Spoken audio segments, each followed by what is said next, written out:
con los avances de la ciencia, con los avances de la medicina y esta posibilidad que tienen muchos padres de poder convertirse en padres, de poder tener a sus hijos a partir de los avances que hay en medicina. Pero ¿qué pasa cuando el embarazo es múltiple? ¿Qué pasa cuando uno iba por un hijo y la noticia es que son 4? Y esto es lo que sucedió la semana pasada. En una clínica privada de la ciudad de Paraná se conoció la noticia sobre el nacimiento de estos cuatrillizos, sobre estos pares de gemelos donde no hay antecedentes o por lo menos muy pocas estadísticas a nivel mundial, en un hecho prácticamente sin precedentes. Y por eso queremos hablar sobre esto, porque nos disparan una cantidad de inquietudes y que tiene que ver en principio cómo es que se trabaja, qué pasó con esa familia, cómo lo toman los profesionales que intervienen en este tipo de procedimientos, cómo son estos procedimientos, y para ello estamos con alguien que sabe y mucho sobre este tema, con la doctora Mercedes Cabrera. Ella es ginecóloga, es especialista en fertilidad, ya ha estado en otras oportunidades con nosotros, sos como nuestra gran referente además, porque sabemos que además trabajas mucho por esto, te especializás y mucho en un tema muy sensible y donde hay una gran demanda además, ¿no? Sí, yo le agregaría también para nosotros, para el equipo médico, de mucha responsabilidad. Exacto. Esto, como vos comentabas en el inicio, es una situación que es la que menos buscamos. Ese es el primer concepto que me gustaría que sepan.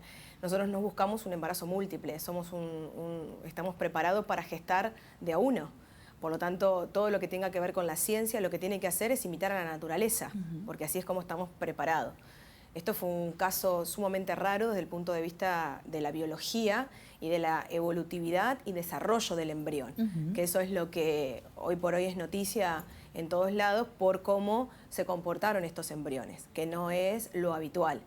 Pero obviamente teniendo el diagnóstico de la paciente, nosotros hicimos el diagnóstico de manera muy precoz, luego todo el dispositivo que se montó para poder acompañar a esta familia y a esta mamá por el riesgo que era no solamente para ella, sino para los bebés, y hoy seguimos con este acompañamiento que no termina porque hay un largo camino todavía que recorrer con los niños. ¿Cómo están esos bebés? Ellos están bien, pero están en neonatología. Nacieron de 32 semanas. Nacieron de 32 pero con semanas. Un buen peso, porque 1,3 kg es un excelente peso para la edad gestacional que alcanzaron, y más siendo múltiples.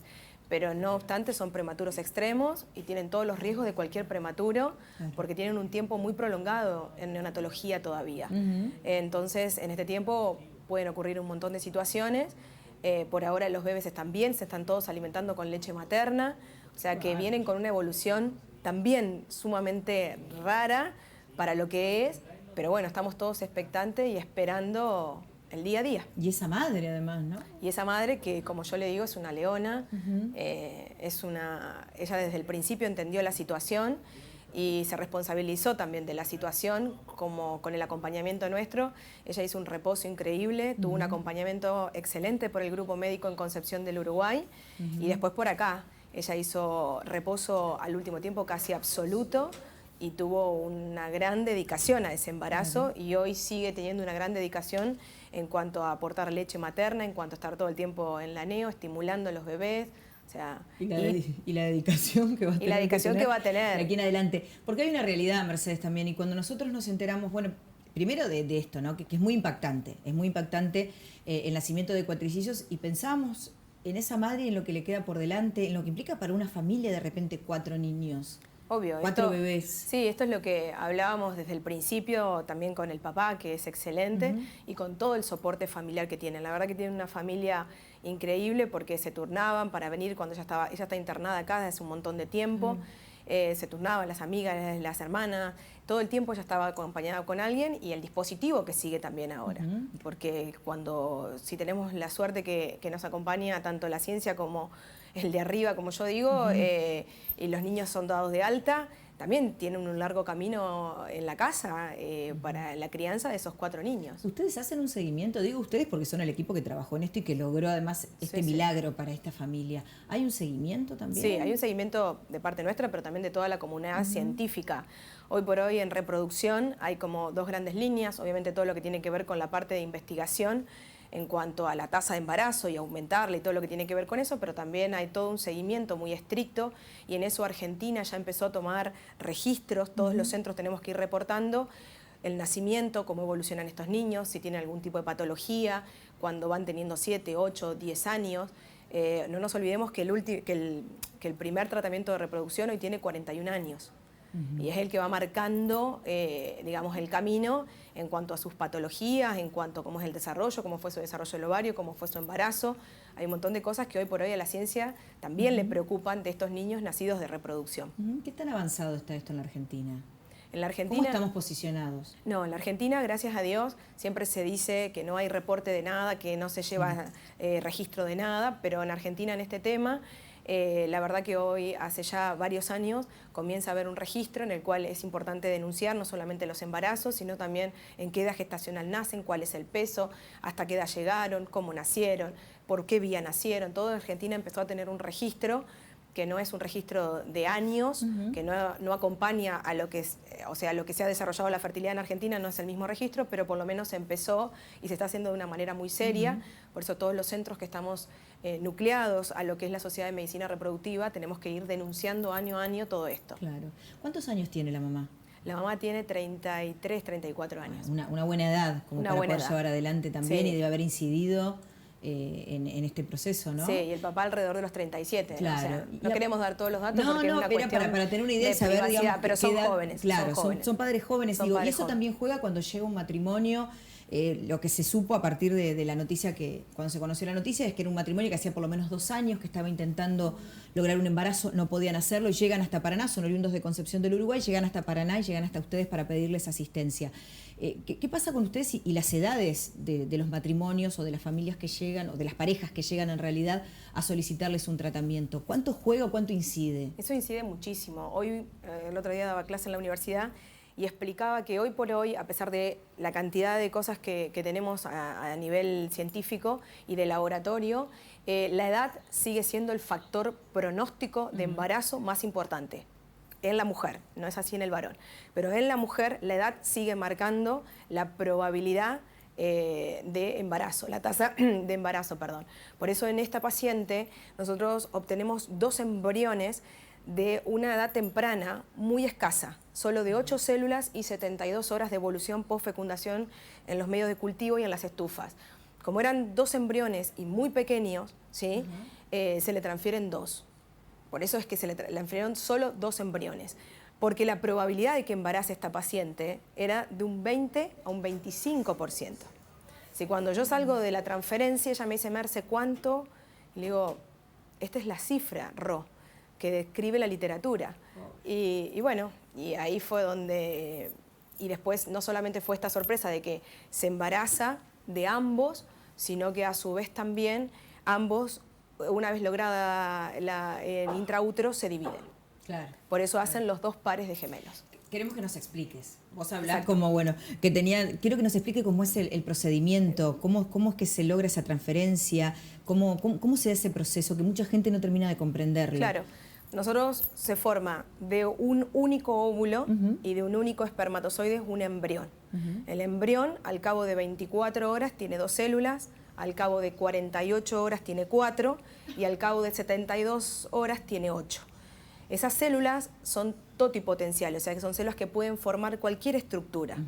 Por una cuestión que todavía no está del todo claro a nivel científico, estos embriones tienen la capacidad de dividirse y un grupo de células con otra toman una independencia propia. Y entonces de uno solo se formaron 2 embriones. Si la división es temprana, tienen bolsas diferentes.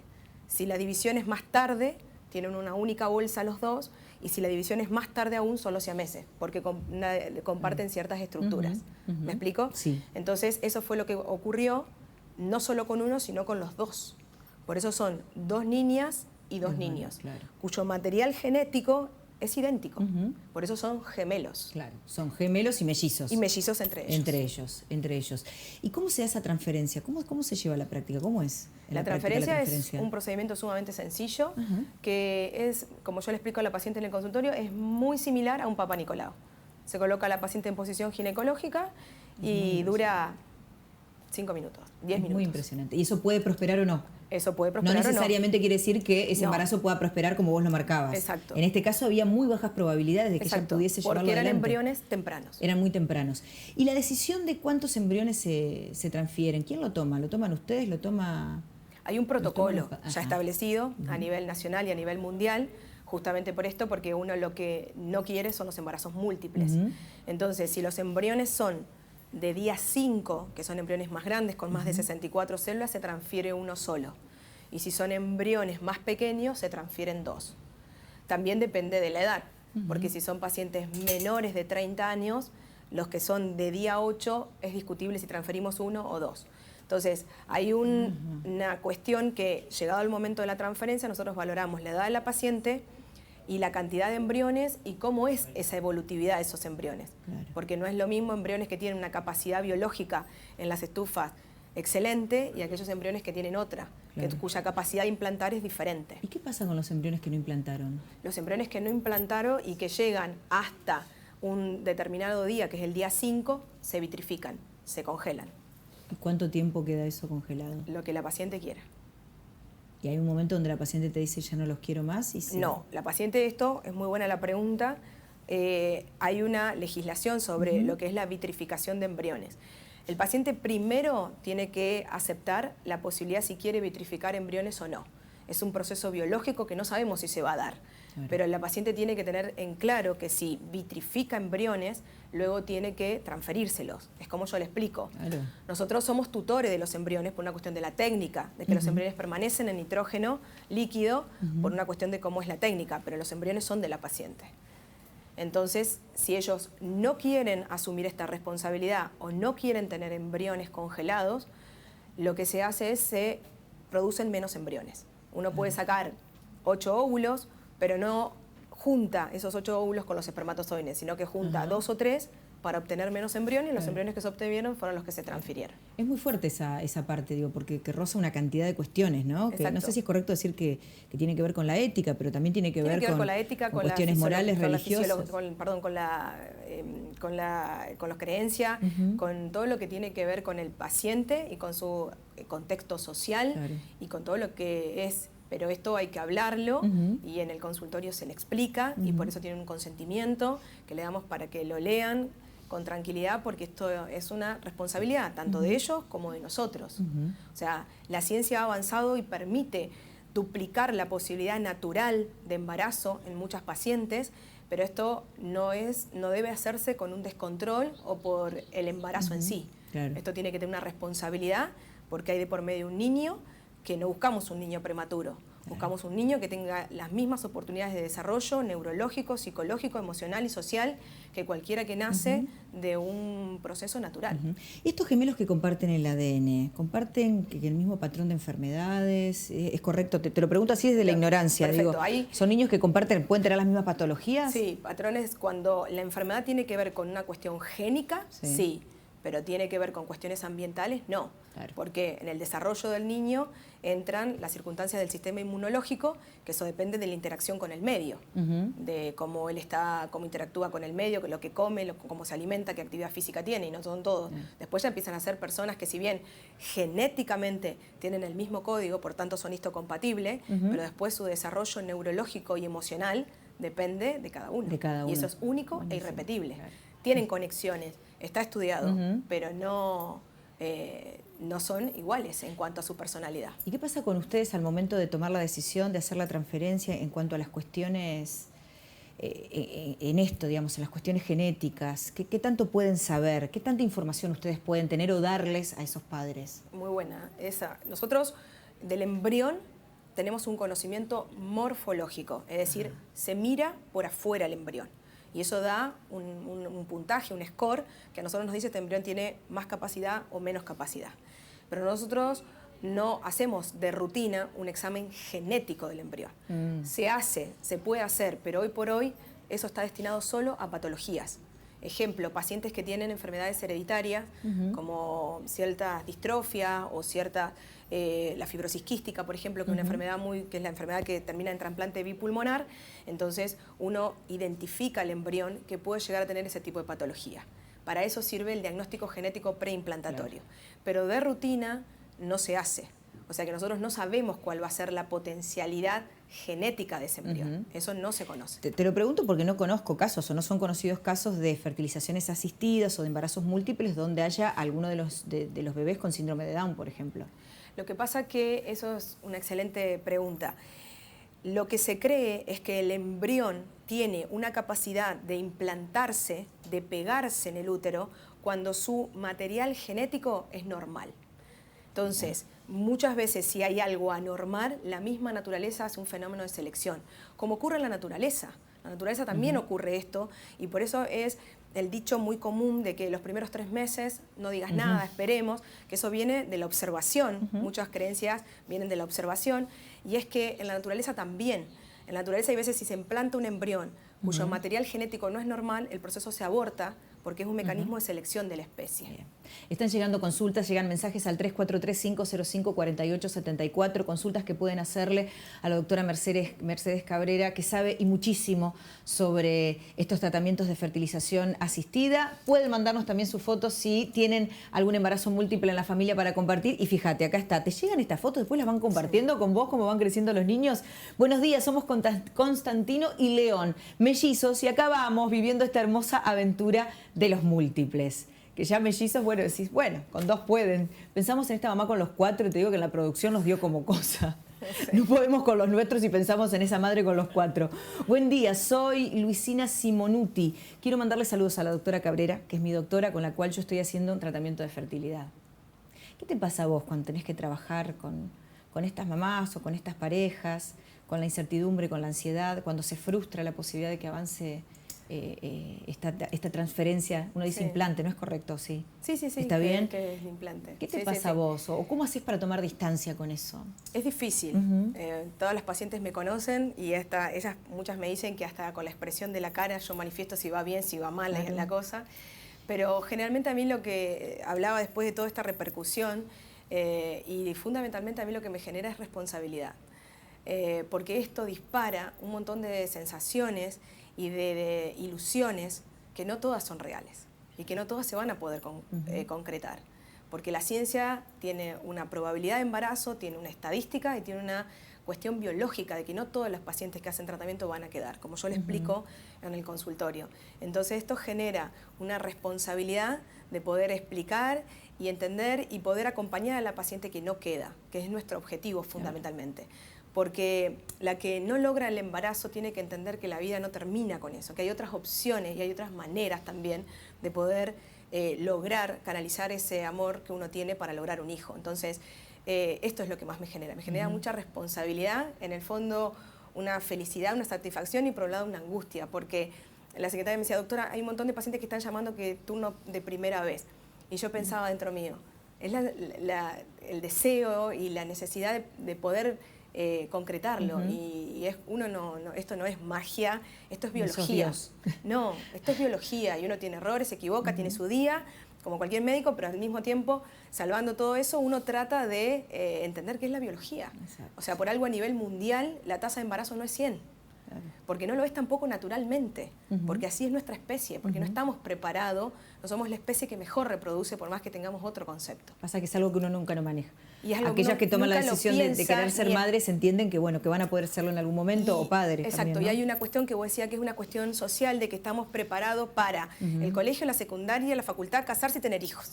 Este es como nuestro mandato social. Y cuando uno quiera los va a tener a los hijos. Y cuando uno quiera, porque ya acomodó la casa o el cuarto o el auto. Y entonces esto no es así. Exacto.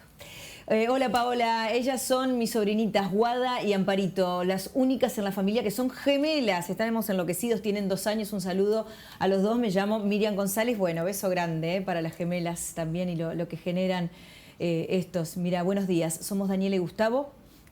Si querés me lo cierran un cachito así lo podemos leer. Ahí está, gracias. Somos Daniela y Gustavo, hace 12 años que estamos casados y aún no podemos ser papás.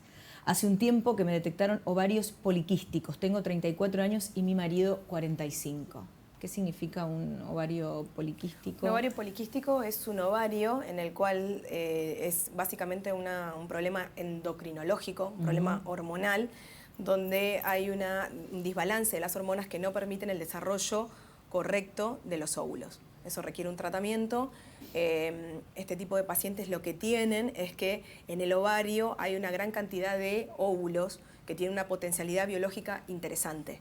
El problema es que no siempre se logra extraer de ese ovario óvulos con una buena calidad. Claro. Como potencialmente tiene una situación, pero con el tratamiento hay que ver si se revierte.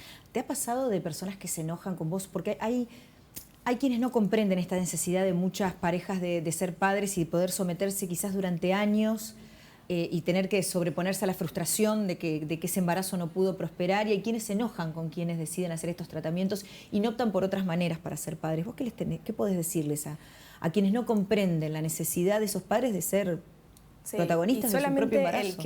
Solamente el que vive una historia de infertilidad entiende verdaderamente lo que es. Yo siempre lo hablo en el consultorio, es un tema que mete la cola en todos lados, porque en lo social, en la percepción como mujer, en lo sexual, en las perspectivas, en cómo uno va organizando los deseos, la vida. No, pero no hagamos esto porque tenemos que hacer el tratamiento, no porque viene acá. Entonces, hay que entender a la pareja. Es muy fácil juzgar, pero no es fácil sentarse en el lugar donde está cada uno. Por lo tanto, mi mejor consejo es, si alguien no sabe o no entiende, que no emita opinión. Buenísimo, buenísimo. Acá tenemos a trillizas. Nos mandan las fotos. Buenos días, ellas son María Paz, María Lourdes y María Luján Jiménez.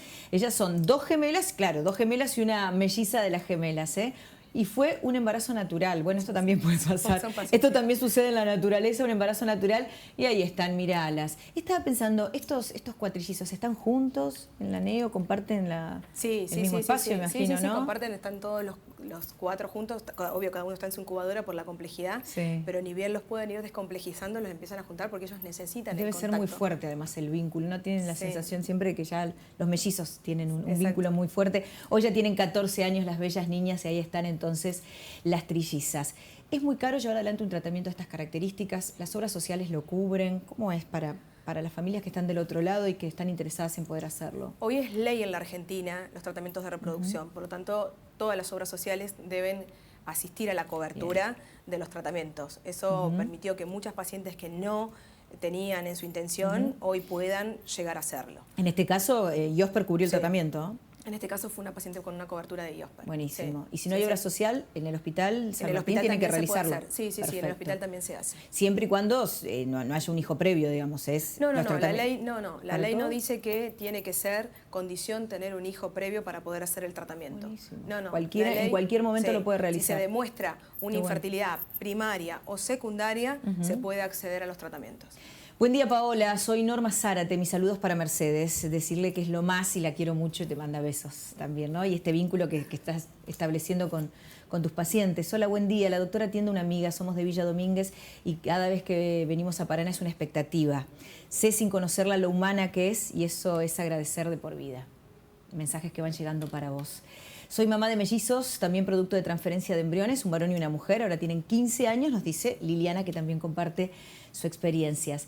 ¿Hay más mujeres con infertilidad o ahora se han visibilizado más estos casos?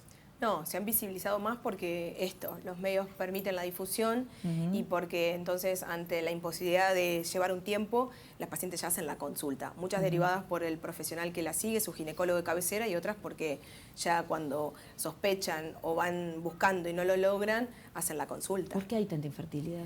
Mira, es una pregunta que nos hacen mucho y creemos que tiene que ver con una cuestión ambiental. Que tiene que ver con una cuestión ambiental porque hoy hay una gran tendencia a nivel mundial de poder entender de que todas las enfermedades tienen una base en una alteración génica. Y esta alteración o lo que tiene que ver es más que nada por la alimentación, por el tipo de sustancias que uno ingiere sin darse cuenta, por la alimentación, por la falta de actividad física. Es como un acúmulo de cosas que se ha ido dando en el tiempo porque uno dice, bueno, está bien, hoy se conoce más, uno hoy tiene más difusión, uno accede más, tiene la ley, todo lo que uno ya sabe, pero la infertilidad que hay hoy no la vi hace 20 años. Mercedes, ya para despedirte, nos está esperando el móvil y nos das pie también para la entrevista que se viene. En este marco donde hay la ovodonación le permite a muchas mujeres poder tener un hijo. ¿Qué opinas vos sobre esto y sobre todo sobre la identidad de estos niños pensando en sus antecedentes y en qué puede pasar también desde lo genético? ¿Qué opinas sobre esto? Mira, la ovodonación es un procedimiento sumamente interesante, ¿tá?